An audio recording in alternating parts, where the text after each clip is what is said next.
nyt paikalla on opposition naiskaksikko, eli tervetuloa Riikka Purra, perussuomalaiset, ja Sari Essayah, kristillisdemokraatit. Kiitos. Ja katsojille todettakoon, että tämä Haapala TV vähän muuttaa muotoaan keväästä, eli tätä tehdään muuhunkin aikaan kuin torstaisin kyselytunnin jälkeen. Ja juuri tänään, kun eduskunta on aloittanut, niin mitä luonnollisin paikka ja mitä luonnollisimmat henkilöt, mikä on opposition fiilis, kun lähdetään syksyyn ja talveen? Tummia pilviä on taivas täynnä, mutta mikä on pahin? Purra aloittaa.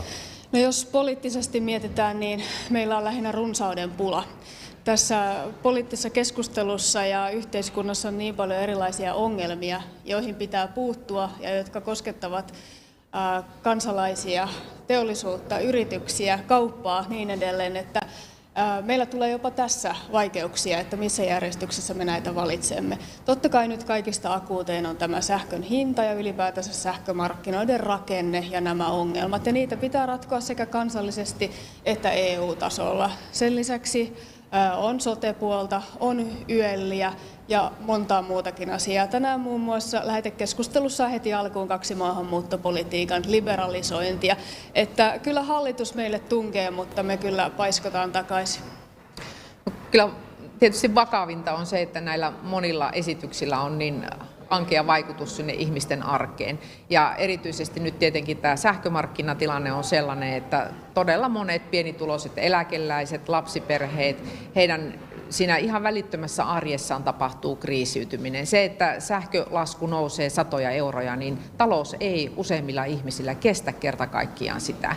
Ja tällä hetkellä nyt tietysti on tehty näitä kansallisia toimenpiteitä ja toki näitä EU-tason toimenpiteitä odotetaan, mutta siitä huolimatta meillä on jo tällä hetkellä ihmisiä, joiden on vaikea selvitä omista energialaskustaan. Samanaikaisesti tämä kiihtyvä inflaatio, ruoan hinnan kohoaminen, puhumattakaan sitten tosiaankin esimerkiksi niistä hyvinvointialueiden rahoituskriiseistä, jotka ovat sitten edessäpäin ensi keväänä. Kyllä me olemme todella monien syvien ongelmien edessä, jotka vielä tulevat sinne ihmisten arkeen. Ja lähdetään tietenkin sähkön hinnasta liikkeelle. Siitä on puhuttu tänään ja tuli tämä hallituksen 10 miljardin paketti näiden sähköyhtiöiden niin kuin takuiden turvaamiseksi.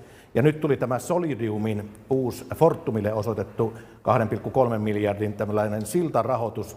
Suora kysymys, Sari Essayah, vaikka sinulle, että kun Fortum nyt saa tätä rahaa, tätä pohditaan tässä talossa ja varmaan molemmat teistä pohtii, meneekö tämä 2,3 miljardia näiden Uniper-tappioiden kuittaamiseen?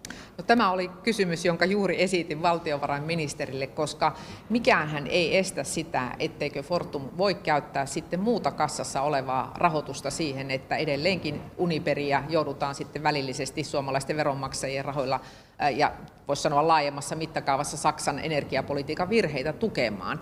Eli se, että vaikka Solidium kautta nyt valtio-omistaja hankkii rahoitusta nimenomaan Fortumille ja valtiovarainministeri sanoi, että tämä on tarkoitettu juuri Fortumille, niin totta kai on selvää, että ei siinä rahassa ole korvamerkintää, ei voi pitää kiinni siitä rahan nurkasta ja sanoa, että tämä ei voisi siirtyä eteenpäin, vapauttaa kassavaroja siis sitä kautta myöskin Uniperiin ja koko tämän sotkun hoitamiseen, missä valtion omistajaohjaus on ollut vähintäänkin löperöä. Pelkääkö Riikka Purra samaa, että nämä rahat voivat kiertää kuitenkin tuonne Uniper-sotkujen kuittautumiseen?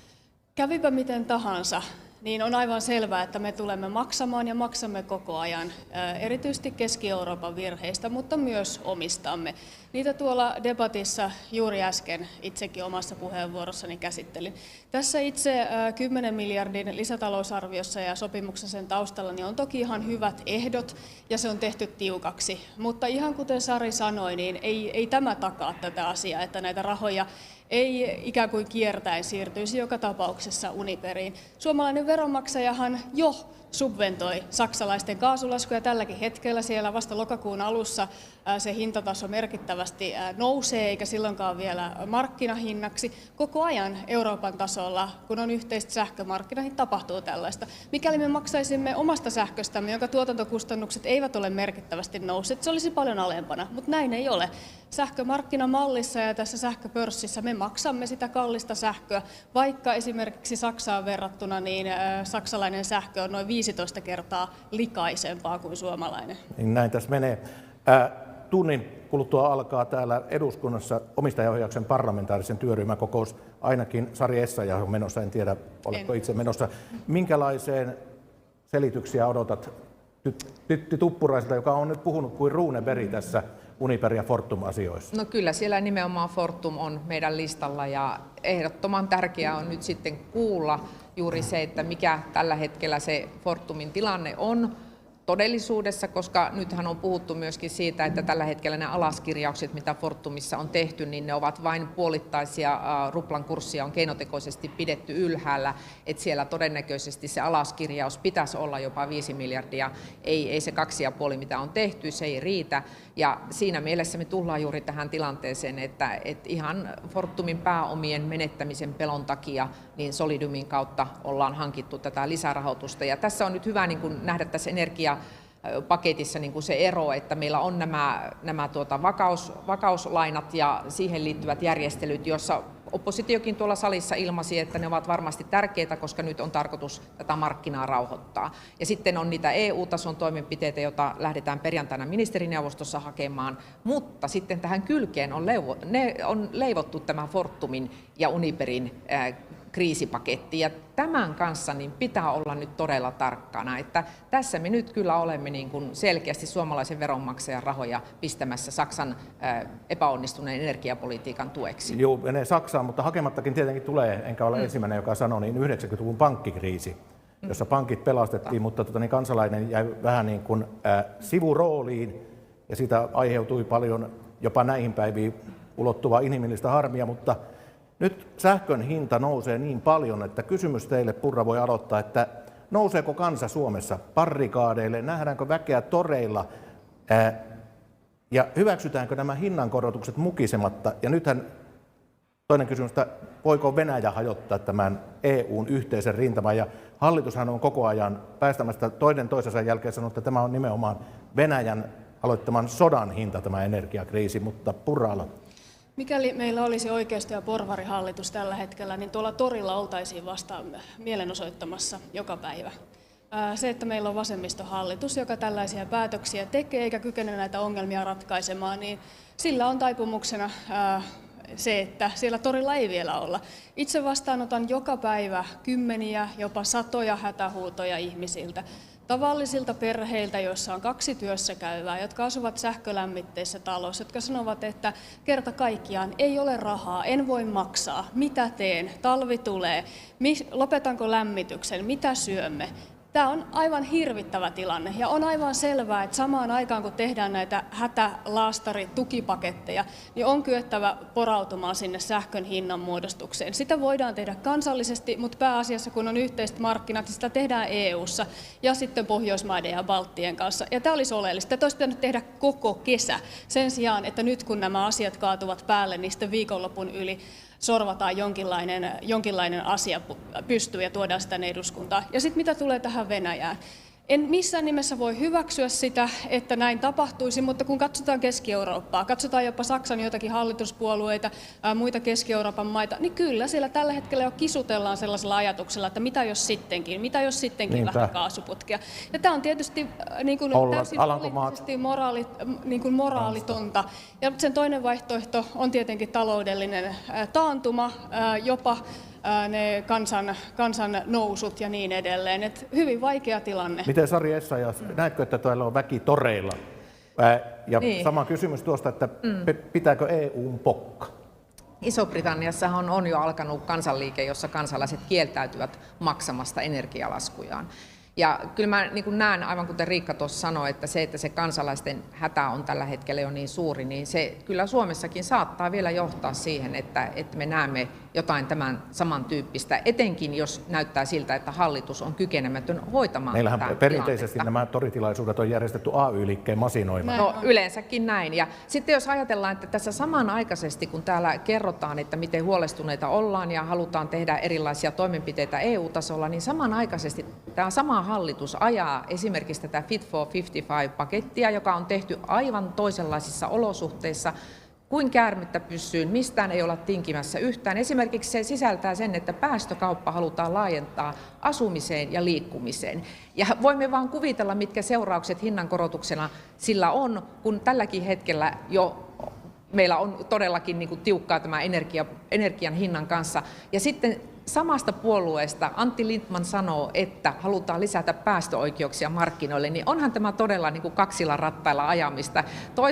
Toisessa pöydässä, EU-pöydässä ollaan kiristämässä ja toisella kädellä kotimaan markkinoille sanotaan, että mitä jos vähän löysennettäisiin. Että tässä ei ole johdonmukaisuutta laisinkaan. Ja ehkä vielä Hirveitä litaniaa tulee. Kyllä, ehkä vielä sen haluan Ota todeta. happea välillä. Kyllä, happea pitää ottaa välillä. Ehkä sen vielä haluan todeta, että meillä on niin kuin todella tärkeää se, että me suomalaiset yritykset ja maatilat pidetään pystyssä. Nythän tämä hallituksen energiapaketti ei sisältänyt minkäänlaista kädenojennusta sinne. Arvonlisäveron alentaminen, se on läpilaskutettava eräyrityksille ja maatiloille. Ja minä olen maanviljelijöiltä saanut viestiä, että esimerkiksi semmoinen alle 10 000 euron nykyinen sähkölasku nousee 50 000 euroon nyt tämän sähkön hinnan nousun myötä. Lannoitteiden hinnat nousee ja kaikki nousee, polttoainekustannukset ja muut, kaikki päälle. Näinpä, haluatko lisätä tähän vielä? Joo, eli siis ylipäätänsä tässä on niin kuin kauppa ja teollisuus, ammatinharjoittajat jäänyt tähän ulkopuolelle. Eli sitten kun talvi tulee ja meidän energiaintensiivinen teollisuus alkaa lomauttamaan, irtisanomaan ihmisiä, koska ei voi pitää tuotantoa käynnissä energiahinnan takia, niin sittenhän me ollaan entistä suuremmissa ongelmissa. Mutta tähän ilmastopolitiikkaan, niin tämä on juuri se, mitä perussuomalaiset on viime syksystä asti kuvannut. Juuri näin tulee tapahtumaan. Aletaan ottaa vähän poliittisia irtopisteitä, sitten tai kuten kokoomus tekee, että toiselle yleisölle se on valmis löysäämään ja toiselle ei ole valmis. Tämä on aika vaikeaa. On ihan selvää joka tapauksessa, että ilmastopolitiikka, päästökauppa, sitten energiapolitiikassa tehdyt virheet vaikuttaa tähän sähkön hintaan, mutta kuten äsken salissa kuultiin, niin se on uskomattoman vaikeaa myöntää siellä toisella puolella salia. Palataanpa tässä nyt tähän Uniper-ratkaisuun.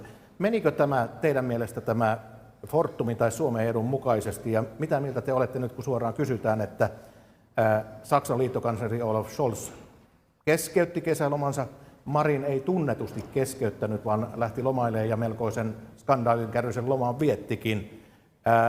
Ja Suomen hallitus hyväksyi tämän esityksen 21.7. sähköpostikokouksessa. Ja Ilta-Sanomat eilen kertoi, että siellä oli saksalaisilla melkoinen kaarti tätä Suomen joukkuetta vastaan. Menikö tämä nyt ihan niin kuin Strömsössä tämä ratkaisu? No aivan selvästi Suomella jäi luu käteen. Siinä oli tietenkin huvittava tämä spinnaus, jolla sieltä Saksasta tultiin. Ensimmäisen 1,5 tuntia Suomen mediassa kerrottiin, että loistodiili, ja sitten kun alettiin katsoa vähän yksityiskohtia, niin no ei se nyt niin loistava ollutkaan.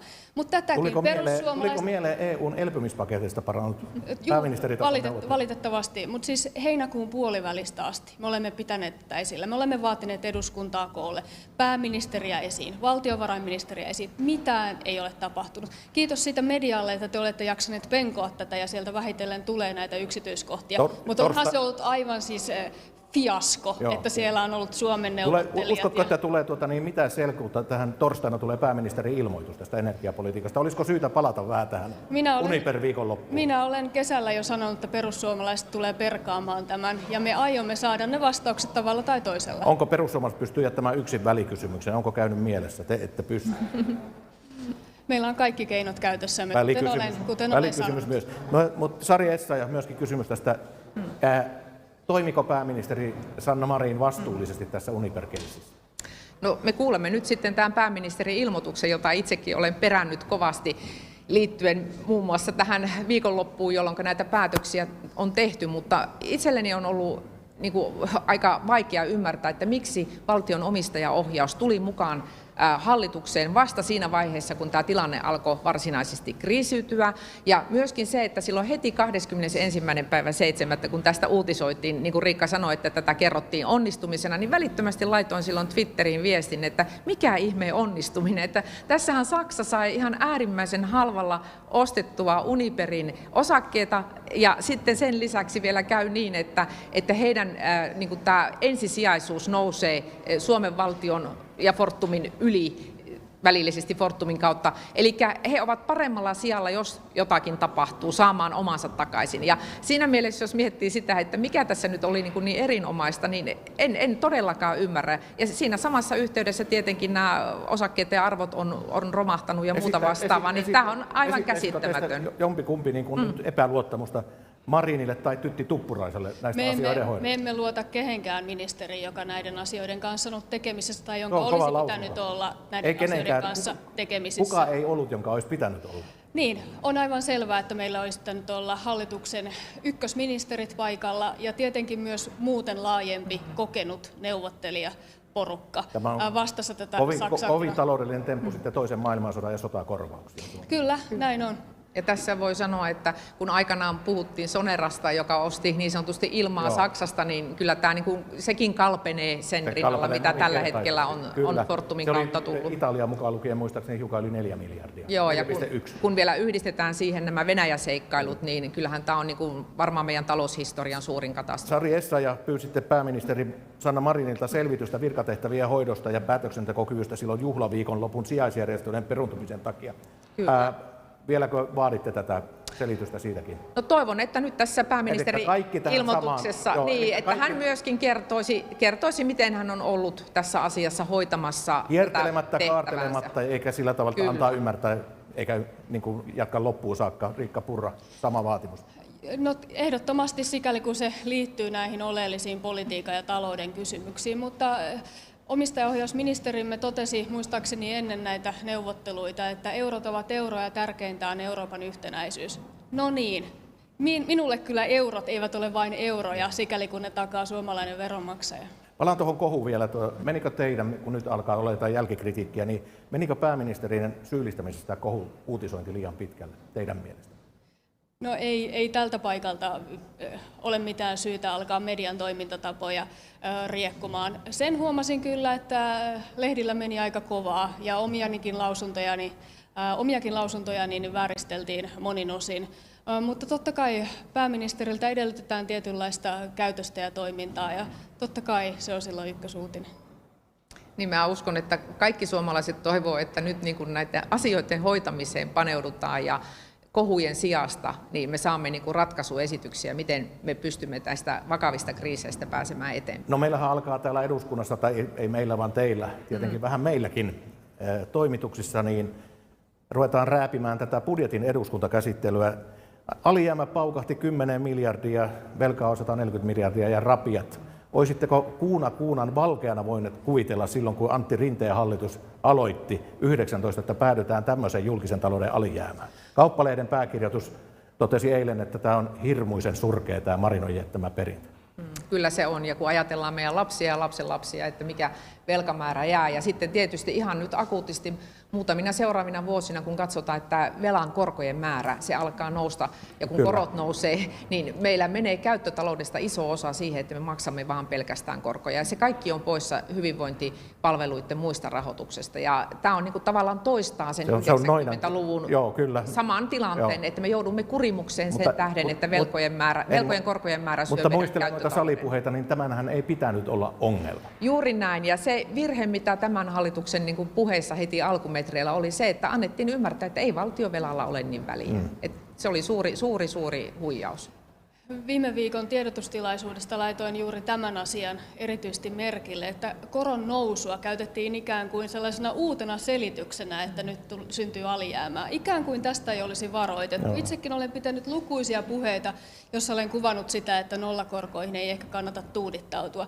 Se, että hallitus tietenkin oppositiota mätkii mielellään siitä, että olisitteko te koronatoimissa ja olisitteko te siinä ja siinä tehneet toisella tapaa, mutta ei perussuomalaiset ainakaan ole kritisoineet sitä, että näihin ongelmiin on pitänyt puuttua ja ottaa velkaa. Kyse on juuri siitä, että samaan aikaan ei ole luovuttu mistään, ei yhdenkään puolueen omista tavoitteista koalitiohallituksessa, ei näistä massiivista hallinnon uudistuksista, jotka muuten eivät toimi ja ajavat seinään, tai mistään muustakaan. Ei ole tehty tärkeysjärjestystä, ei priorisointia, ja näin tietenkin pitäisi tehdä. No mitä on edessä? Valtava meidän julkisen talouden tasapainottaminen ja kestävyysvajeen kurominen, johon ei varmasti yksi hallituskausi riitä. Niin, ja meillä alkaa nyt nämä sota-alueet vuodenvaihteessa vahvasti alirahoitettuna, joka on ongelma. Mutta meillä kukaan ei katso tätä ohjelmaa niin pitkälle, että me pystyttäisiin käymään tämä sote-problematiikka. Katsokaa, mitä sanottiin ennen aluevaaleja. Joo, kyllä, löytyy muun muassa ISTV:n arkistosta kanssa. No välikysymyksiä on tulossa, kokoomuksesta tulee vanhustenhuollosta ja näin poispäin, ja tulee varmasti tänä syksynä hiukan muistakin. Mutta yksi kysymys tähän loppuun. Hoitajat lakkoilevat nyt palkkojen puolesta, ja vaatimukset ovat todella kovia, ja siellä ajetaan hallitusta, että nämä rahat pitää tulla sitä kautta. Tuetteko hoitajien vaatimuksia vai menikö jo vähän liian pitkälle? No, kristillisdemokraatit jo viime syksyn vaihtoehtobudjetissa toi esille sen, että me tarvitsemme sen 500 miljoonaa lisää niin palkkoihin kuin myöskin sitten siihen, että pystytään näitä hoitojonoja purkamaan. Ja hallitus on niin kuin aivan kuuroille korville, tämä meidänkin vaatimus on mennyt. Hallitus on täysin laiminlyönyt tämän. Tekin esitätte lisää menoja. Mistä säästäisitte? Meidänhän pitäisi tämä koko sote-rahoitus uudelleen rakentaa. Eli tässähän on niin kuin rakenteelliset ongelmat koko tämän rahoituksen Sano vaan sisällä. päälause siitä, että kuten sanottu, niin ei vaan... No ihan pelkästään se, että tällä hetkellä nämä hyvinvointialueiden erilaiset tilanteet, lähtötilanteet, niin uhkaa eriyttää tämän hyvinvoinnin entisestään täällä Suomessa, vaikka soten suurin, voisiko sanoa, päämäärä oli se, että meillä tätä hyvinvointia pystytään tasaamaan eri alueilla. Nyt se lähtee uudestaan vielä pahemmin eriämään. Leviää kuin jokisen evä. Kyllä. Niin ajatellaan, että 40 miljardia uutta velkaa, valtavat alijäämät, ja silti tässä maassa ihminen ei saa hoitoa. Ei pääse lääkäriin, hoitotakuu ei toteudu, ei pääse päivystykseen, vanhustenhoidossa on merkittäviä ongelmia, eli mitä tälle pitää tehdä? Totta kai raha on yksi seikka, joka on korjattava, mutta sen lisäksi myös muut, esimerkiksi tähän rakenteisiin ja rahoitukseen liittyvät seikat. Mikäli me halutaan pelastaa hyvinvointijärjestelmä näiltä osin, niin sitten pitää laittaa menokohteet tärkeysjärjestykseen. Vaalivaltiopäivät alkoi jo viime helmikuussa, ne ei olla suinkaan nyt, mutta tässä niin kuin taukoja ei ole. Ja me ollaan todennäköisesti niin kuin tämän myrskyisen talven jälkeen, niin kuitenkin eduskuntavaalit tulee. Sen jälkeen meillä on hallitusneuvottelut huhti-toukokuussa. Riikka Purra, miten hallituspohjakysymykset teillä perussuomalaiset? Saadaanko me porvarihallitus tänne, kelpaako teille vihreät vai jatkuuko nykymeno? Tietenkin näitä kysymyksiä katsotaan sitten erityisen tarkasti sen vaalin jälkeen. Ensin pitää saada riittävästi kansalta mandaattia, sitten pitää keskustella muiden kanssa, että onko löydettävissä kompromisseja. Hallitusohjelma rakennetaan niiden pohjalta ja se on tietenkin kaikista tärkein.